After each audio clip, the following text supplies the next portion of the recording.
Shalom saudaraku, selamat sore. Kembali jumpa kita dalam acara Renungan Senja yang kedua untuk khotbah skala prioritas. Hari ini kita akan membahas dari Matius 6 ayat 33 yang mengatakan, "Tetapi carilah dahulu kerajaan Elohim dan kebenarannya, maka semuanya itu akan ditambahkan kepadamu." Kemarin hari Minggu ketika kita sampaikan bagaimana menetapkan hal yang super prioritas dalam hidup kita, itu akan menentukan bagaimana kita ke depan. Kita tahu firman Tuhan adalah petunjuk ya, yang memimpin kita ke dalam kehidupan yang sudah dijanjikan oleh Bapa di dalam Putranya. Dikatakan di sini mencari kerajaan Elohim, kerajaan surga. Berarti kita menempatkan apa yang menjadi kehendak Tuhan dalam hidup kita menjadi sesuatu yang prioritas, yang terutama, yaitu Tuhan dan kebenarannya. Kita harus berkomitmen mengejar perkara-perkara rohani lebih daripada perkara-perkara dunia. Kita harus berkonsekuen, ya, konsekuen mengejar keselamatan kekal daripada sekedar makan, sekedar hidup di dunia.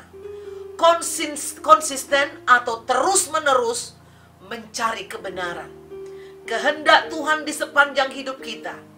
Kita juga harus melakukan apa yang baik di dalam kehidupan kita, tidak mengabaikan tanggung jawab untuk hidup sehari-hari, namun memiliki nilai yang berbeda.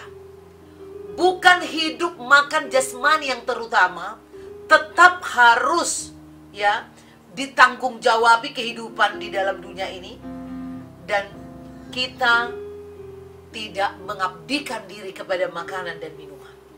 Mencari kerajaan Tuhan berarti kita melakukan seluruh daya upaya untuk mendapatkan bagian kebenaran itu, sampai kita mendapati diri kita menyadari bahwa kita tidak mungkin bisa hidup lepas dari kebenaran firman.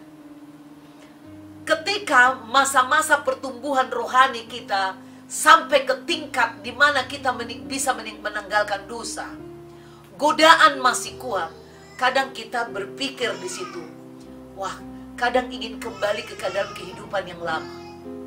Tetapi terasa banget di dalam roh kita, kita merasakan bahwa kita sudah tidak bisa lagi. Nah, ini pertumbuhan rohani yang sehat. Kita mengalami kegalauan yang luar biasa kalau sampai kita lupa doa, terlambat bangun, kita nggak bisa baca Alkitab, kita nggak bisa melayani, kita nggak bisa memberitakan Injil kepada orang. Dia sudah keburu mati, padahal kita mau besuk, baru mau rencana, mau doakan. Nah, hal-hal seperti inilah yang disebut mencari kerajaan Tuhan, melakukan seluruh kebenaran yang di Alkitab dalam hidup kita, sampai kita merasa tidak bisa hidup lepas dari kebenaran itu. Kita pun, saudaraku, kalau kita sadari kita mencari kerajaan, kita pun akan tahu bahwa dalam mencari kerajaan, kita sesungguhnya akan menerima apa yang dijanjikan Tuhan. Seperti berkat damai sejahtera, ya, kesukaan, kelimpahan, kelepasan. Itu pekerjaan Roh Kudus, saudaraku, yang saudara pasti terima itu. Pengampunan. Kita tidak lagi diintimidasi, dibodohin iblis, ditembakin iblis dengan panah-panah ketakutan, kekhawatiran, rasa bersalah. Kita juga menerima berkat kesembuhan, sukacita. Sukacita yang melampaui segala akal dan pikiran. Sukacita ini, saudaraku, bukan berarti tidak ada pergumulan, tidak ada kesakitan, maksudnya kesusahan, kesengsaraan. Tetapi kita bisa tidak merasa takut dalam kekurangan, dalam gejolak penyakit seperti saat ini, pandemi.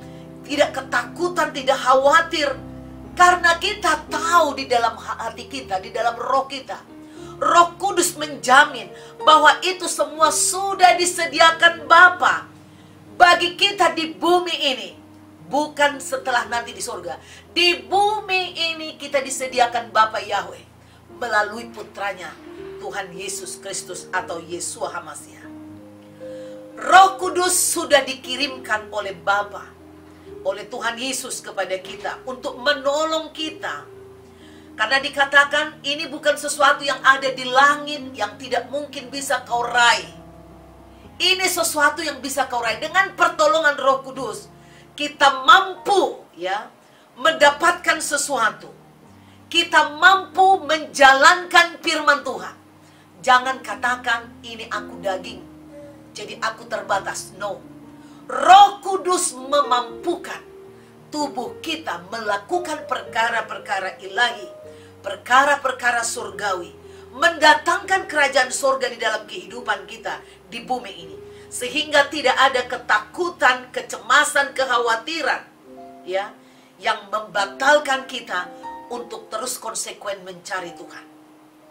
Di Kolose 3 ayat 1 sampai 2 saya bacakan buat saudara.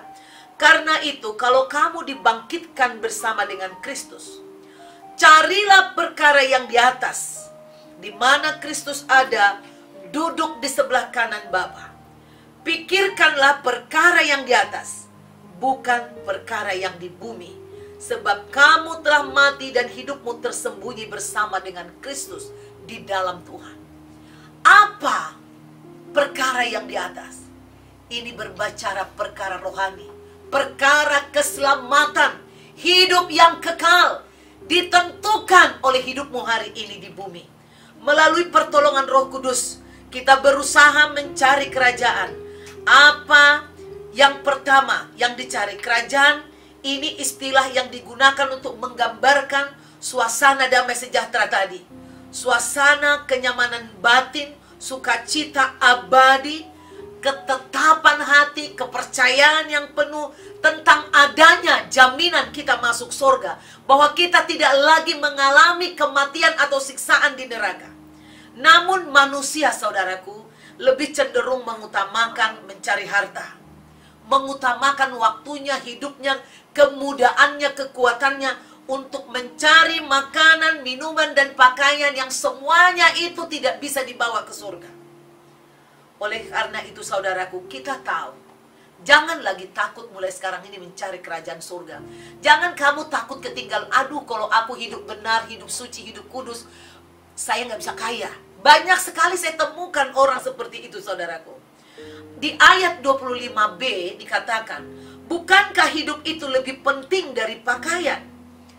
Sebenarnya ayat ini sedang menyatakan, menekankan, menyingkapkan bahwa orang yang terus-menerus mencari kerajaan Elohim, kerajaan surga, sudah dapat dipastikan dia akan mendapatkan makanan, minuman, dan pakaian. Manusia, kita cenderung selalu berdoa, di dalam permohonan kita mengutamakan tentang segala sesuatu yang berhubungan dengan tambahan tadi. Bukan yang utama, yaitu kerajaan itu. Apa yang utama? Kehendak Tuhan. Kehendak Tuhan. Jadilah kehendakmu. Jarang orang mengatakan itu di awal. Tuhan, aku mau kehendakmu. Aku rindu kehendakmu terjadi. Ketika kita berdoa tentang jodoh, saudaraku, kita membayangkan atau menentukan syarat-syarat. Oh, seperti inilah suamiku, ini.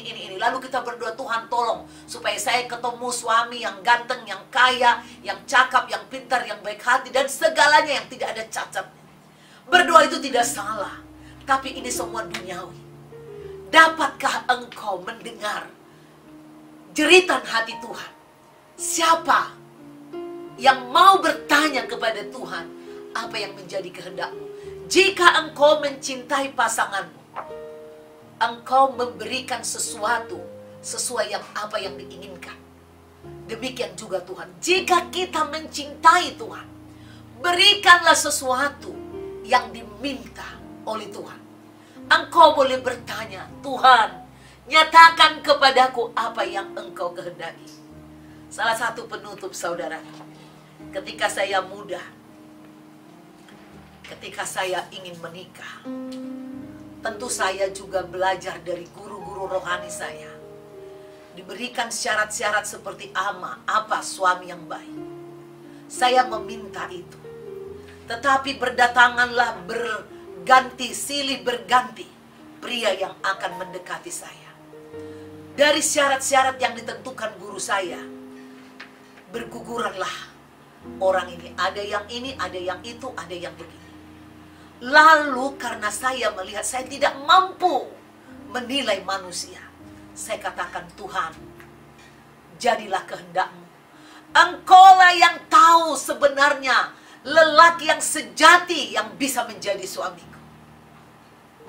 Dan Tuhan menyatakan, menunjukkan kepada saya bahwa suami saya yang sekarang dulu selama-lamanya, itulah pasangan sejati yang daripada Tuhan yang diberikan Tuhan kepada saya. Saya mengucap syukur, saya menerimanya. Dan saya tahu, bersama suami saya akhirnya pilihan Tuhan itu membuat saya hidup lebih dewasa di dalam pengenalan Tuhan. Dan kami saat ini bisa sejalan, sehati sepikir di dalam mencari kerajaan Tuhan, memberitakan Injil ke banyak orang. Tuhan Yesus memberkati saudara. Jika engkau terberkati dengan renungan senja yang kedua ini, silahkan buka kembali di YouTube saudara, CVM7 TV. Jangan lupa like, subscribe, and share kepada banyak orang. Dan pasang lonceng untuk terus hadir di hadapan saudara. Tuhan Yesus memberkati. God bless you.